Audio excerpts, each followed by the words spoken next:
Bismillahirrahmanirrahim. Assalamualaikum warahmatullahi wabarakatuh. Perkenalkan, saya Rasama Sita Masyitoh, NIM 2020 0960111753, Prodi PAI semester 5. Di sini saya akan menjelaskan tentang pengawasan dari mata kuliah Administrasi dan Supervisi Pendidikan yang diampu oleh dosen Bapak Fikri Farihin MPDI. Baik, yang pertama adalah pengertian pengawasan. Terdapat banyak istilah yang bercontrolling, yaitu monitoring, correcting, evaluating, dan supervision. Alat controlling atau pengawasan. Pengawasan mengandung arti mengamati terus-menerus, merekam, memberikan penjelasan dan petunjuk. Pengawasan mengandung arti pembinaan dan pelurusan terhadap berbagai ketidakpekaan dan kesalahan. Pengawasan ini merupakan kunci keberhasilan proses manajemen. Kemudian istilah-istilah yang terkait dengan pengawasan. Monitoring dan evaluasi atau yang disebut dengan MONEV merupakan aktivitas pengawasan yang pada keduanya dimiliki tujuan yang sama, yaitu untuk memastikan keberhasilan program. Namun dalam praktiknya terdapat perbedaan fungsi, yaitu bahwa monitoring merupakan upaya manajer melakukan pemantauan terhadap lapangan untuk melihat dan memastikan kegiatan tersebut sudah berjalan atau belum. Dalam perjalanan kegiatan tersebut, apakah ada hambatan dan bagaimana solusi menangani hambatan tersebut. Sedangkan evaluasi penekanannya pada aspek hasil yang dicapai setelah program tersebut selesai dilaksanakan.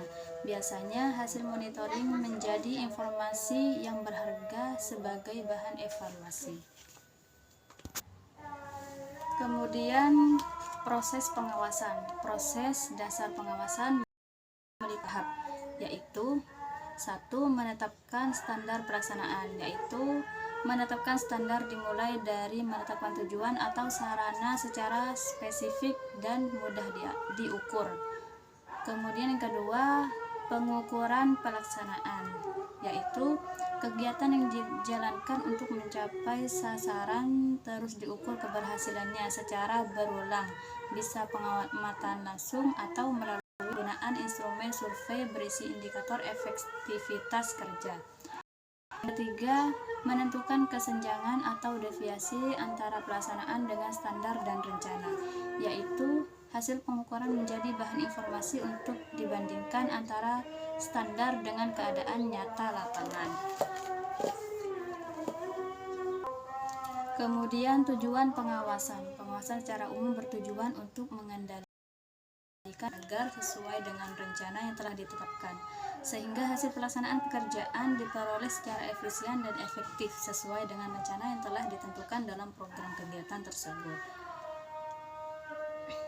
Pengawasan sesungguhnya bertujuan untuk yang pertama, membuat pihak yang diawasi merasa terbantu sehingga dapat mencapai visi dan misinya secara lebih efektif dan efisien.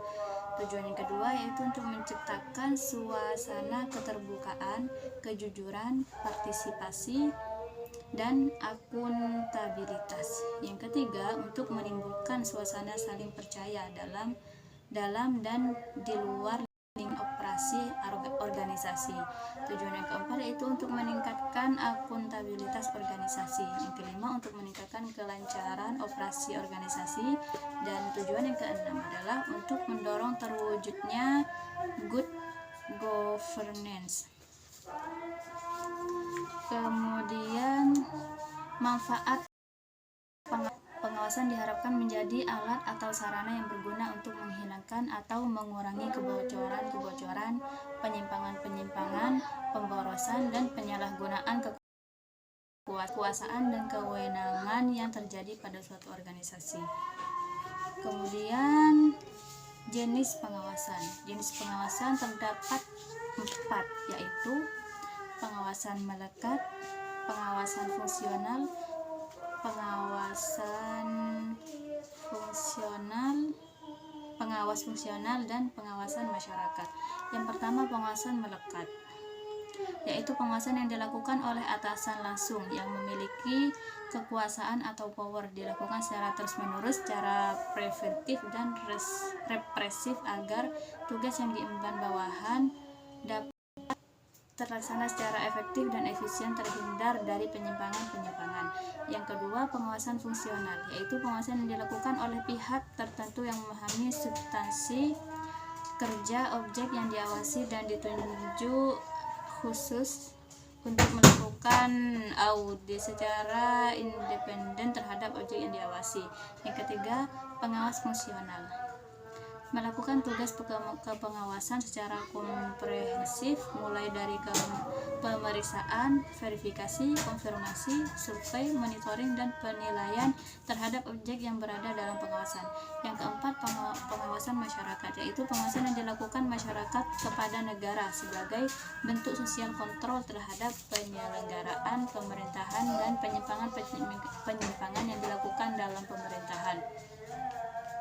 Kemudian yang kelima, pengawasan legislatif, yaitu pengawasan yang dilakukan oleh DPR atau DPRD sebagai lembaga negara yang bertugas mengawasi tindakan pemerintah.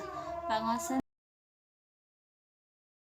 politik yang dilakukan pihak legislatif kepada pemerintah. Kemudian di sini kita akan membahas tentang pengawasan dalam bidang pendidikan. Perspektif kebijakan, kepengawasan pendidikan telah mengalami beberapa perubahan seiring dengan berubahnya filosofi dan sistem manajemen pemerintahan. Landasan yuridis formal pengawasan pendidikan saat ini merujuk pada SK Menpan nomor 91 tentang jabatan fungsional pengawas sekolah dan angka kreditnya, dan keputusan Menteri Pendidikan Nasional Republik Indonesia nomor 097/2002 tentang pedoman pengawasan pendidikan, pembinaan pemuda dan pembinaan olahraga. Kemudian tugas dan tanggung jawab pengawas dalam pendidikan. Negara, pendayagunaan aparatur negara nomor 91. Tugas pokok pengawas sekolah adalah menilai dan membina penyelenggaraan pendidikan pada sejumlah sekolah tertentu, baik negeri maupun swasta, yang menjadi tanggung jawabnya. Kemudian tugas menilai dan membina bukan pekerjaan sederhana, diperlukan kemampuan analisa yang cermat dan pemikiran-pemikiran profesional, penentuan solusi pemecahan masalah pendidikan yang menuntut adanya kompetensi dan profesionalisme kerja pengawas pendidikan. Kemudian dalam melaksanakan tugas menilai dan membina sangat dihindari sikap menjudgemen atau mengadili, tanda adanya penelitian terlebih dahulu tentang suatu hal. Baik, mungkin itu saja yang dapat saya sampaikan tentang pengawasan. Mohon maaf apabila ada kesalahan dari tutur kata saya. Wabillahi taufiq wal hidayah. Wassalamualaikum warahmatullahi wabarakatuh.